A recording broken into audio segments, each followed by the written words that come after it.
Bonjour, ici Crazy Ali et aujourd'hui je vais partager avec vous 5 faits qu'on ne vous dit jamais sur l'Afrique dans mon nouveau concept Vérité cachée, donc Vérité cachée épisode 1. C'est parti.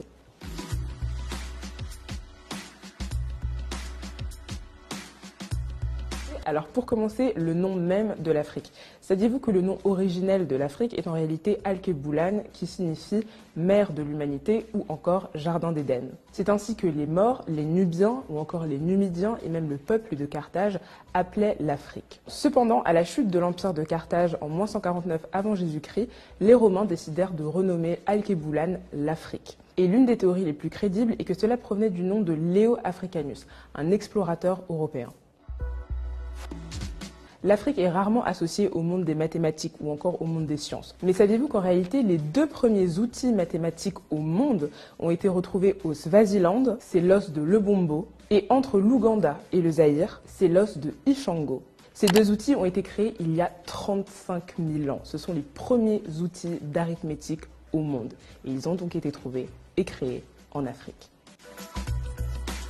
On sait tous que l'Afrique est le berceau de l'humanité, surtout depuis la découverte de Lucie en 1974 en Éthiopie. Mais saviez-vous qu'en réalité, c'est le berceau de la vie? L'Afrique est le seul continent sur la planète à réunir à lui tout seul 9 biomes, c'est-à-dire 9 écosystèmes, notamment les savanes, les mangroves, les forêts ou encore les prairies et les déserts. C'est également, bien évidemment, le continent le plus riche en matière de ressources naturelles. Pétrole, or, diamant, aluminium, gaz, graphite, sel, bois, charbon et encore tellement d'autres minerais. En parlant de minerais, parlons du cobalt. La plus grosse réserve de cobalt se trouve en République démocratique du Congo.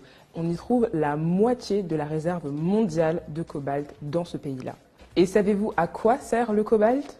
À ceci, le cobalt est l'un des ingrédients majeurs des batteries rechargeables de nos téléphones portables. Donc sans cobalt, pas de téléphone. Merci l'Afrique et merci le Congo.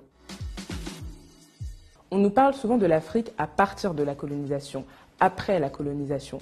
Mais saviez-vous qu'avant la colonisation, l'Afrique était en réalité un continent dynamique et mouvementé, où on parlait plus de 2000 langues et surtout où on comptait une multitude d'empires. L'empire Songhai, l'empire Toucouleur, l'empire Kong, l'empire Ashanti ou encore le califat de Sokoto. Des villes riches, renommées et prospères.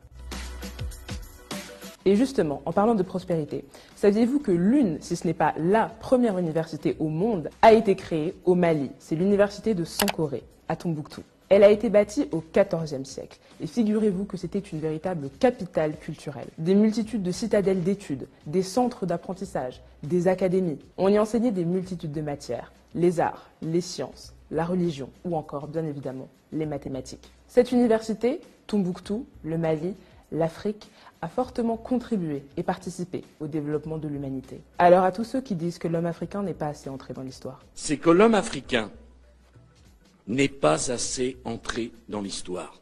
Je n'ai qu'une chose à vous dire. En êtes-vous bien certain ?